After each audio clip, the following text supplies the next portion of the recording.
Okay guys, how's it been going so far with inverting everything in your right hand? Now if you haven't watched part 1 to this video, please make sure to check that out first, because we are going to continue building everything up from the previous video before we're going to cover an actual solo of Pat. And you will find the link to part 1 somewhere around here or at the bottom. So in the last video we talked about switching the picking directions in your right hand. Now let's talk about Pat's left hand for a little bit. Now, most people will point out his famous technique where he descends down the neck in thirds, and it sounds almost as if you're falling down the stairs or something. It's a great way to connect ideas all across the fretboard, so let's have a closer look at this. Alright guys, so let's get into the descending thirds of Pat. Now you can find this phrase in one of these seminar videos here on YouTube. I will try to put the link to it somewhere around here. And it's a good example because it's not an actual song of his, but basically just him simply warming up. And you can see him playing some of his trademark techniques. And the camera is also zoomed in on this a lot, so we can really see what's happening on this one. So I'm pretty sure he thinks B flat Lydian here. Because everything before that he is playing B flat triads, and everything after that is B flat triadish too. So I'm pretty sure that you can think of this as B flat Lydian starting from the 5th. So we have an upstroke on F, hammer to G, up A, down C, pull off, down B flat, up D, down E, slide that, down G, hammer, down B flat, pull off. I guess the next one we can do an upstroke. So you can already see here in the first bar how everything we did in the previous video, where we inverted all the right hand picking directions, applies to these first notes already, right? So everything is the opposite, and if possible you want to avoid picking the downbeats and use as many slurs and hammer-ons and pull-offs and play downstrokes on the upbeats. So if you have no idea what I'm talking about, please check out the part 1 to this. Okay, so we have up, hammer, up, down, pull, down, up, down, slide, down, hammer, down, pull, up. And now when we get to the second bar, we're gonna start with an upstroke, because it's the downbeat, and then the D here on the 3rd string, you're going to do a hammer-on from nowhere. So you're just going to do this without plucking it basically. So this hammer-on from nowhere we will cover in a second. So let's just keep going. So we have... Right, one more time maybe. So it was up, hammer-on from nowhere, up, down, pull, down, pull, down,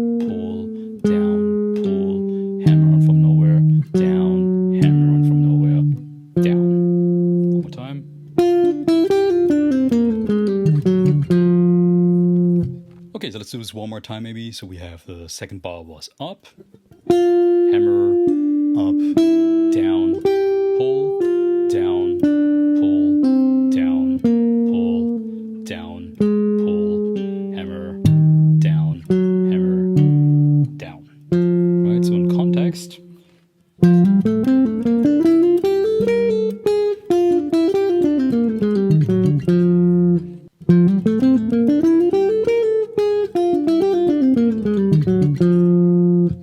Okay, now once we get to the major 7th of the chord, all right, on beat 3 in the second bar, this is where I would say is our starting point for the descending thirds, and the chromaticism basically kicks in, right? So you pluck the A flat and pull off to G right next to it, right? And now hammer on from nowhere to the E flat on the 5th string, right below, and then repeat this pattern until you reach the F on the 4th string, which would be the 5th of the chord, right? So we land on a stable sounding note. Now don't even analyze maybe all the notes here in between. It's just a means to go from here basically all the way down to here within this scale.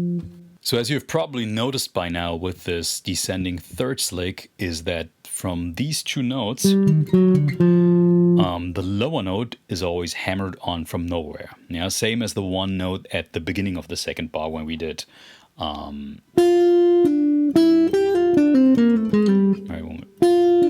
one here, no? And the higher note of this, he usually plays with downstrokes. Now, I've seen footage of him playing the higher note of this actually with upstrokes. So I guess we can't really make a rule for this descending thirds lick. But as long as you hammer the lower note, you should be cool catching all of these notes with no big effort. It also, I guess, depends a little bit on what comes after this lick in a real solo situation and how he connects this with other ideas. But for now, just remember to pluck the higher note and then always hammer on from nowhere the lower note. Now, the hammer on from nowhere that we encountered at the beginning of the second bar is also something that you will find all over the place in his solos. You don't always obviously have to go the full distance with this motion, obviously. So hammer on from nowhere is an even smaller fragment of this descending thirds lick that you can use anytime and anywhere before playing your target note. It's very subtle, but it will most of the time buy you that extra little millisecond to catch the next phrase. If you are having trouble following the topics in this video, or you feel that you are missing some pieces to the puzzle to integrate all of this into your playing, then I would highly recommend that you check out my online courses.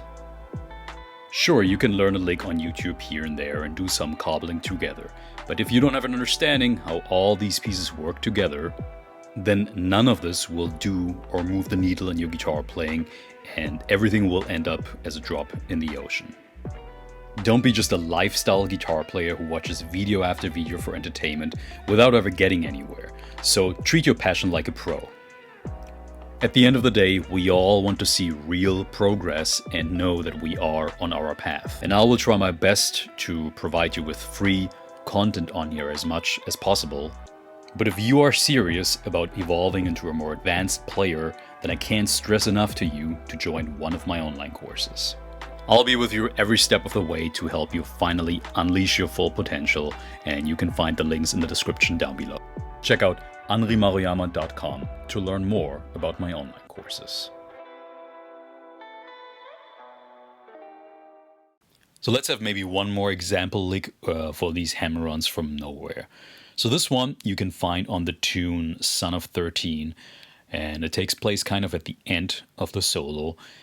All of this is played over D minor 7 or D minor major 7 and borrows from the D melodic minor scale, I would say. But you could, of course, use this lick also over a regular D minor 7 chord. But I won't go too much into the note and scale choices here since we're on the topic of technique.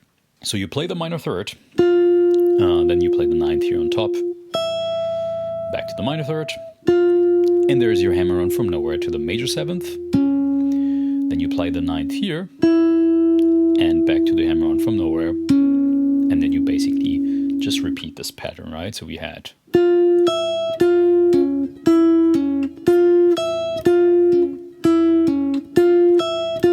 So we would basically have...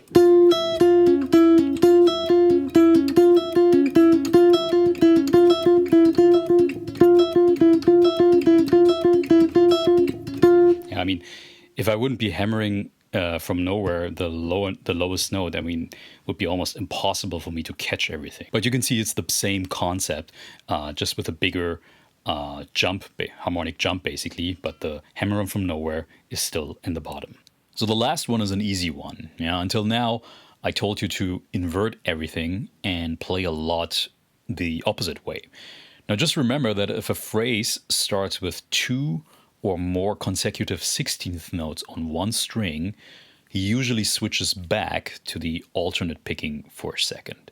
So this is where you want to quickly switch back to conventional or alternate picking, because there's nothing to pull off or hammer into, so it just doesn't make any sense to invert anything here.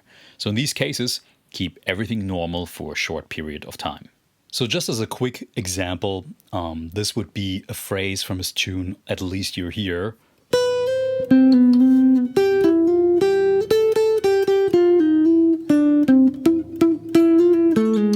Yeah, and you can see the first 4 notes of the second bar being all on the same string. Yeah, so this is where you would have to switch to regular alternate picking.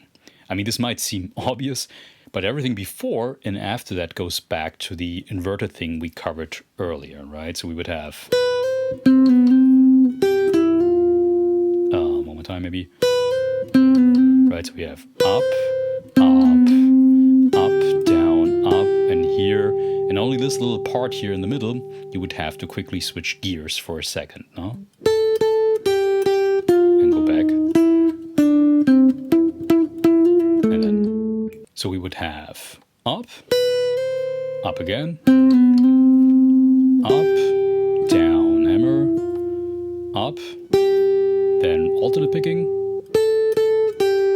and switch back to up.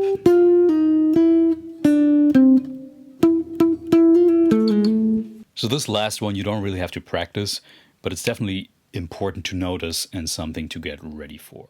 Alright guys, I think we have now looked at enough guidelines to finally work on an actual solo of Pat. So let's have a little summary of all the things you should have in your toolbox before jumping into a Pat Metheny transcription.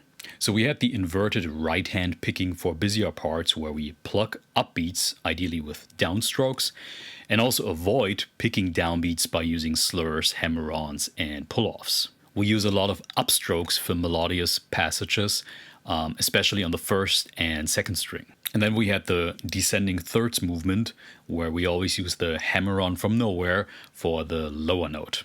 And we also had the short single hammer-ons from nowhere to connect ideas. And the last one was to use alternate picking when a phrase starts with 2 or more consecutive 16th notes on one string. So let's put them into action and see how they all work and function together in an actual solo of his. Let's work step by step through a few solos of his together so that you can do this in the future by yourself with the solos of Pat Metheny that you maybe always want to learn. Yeah, so I will see you in the next video.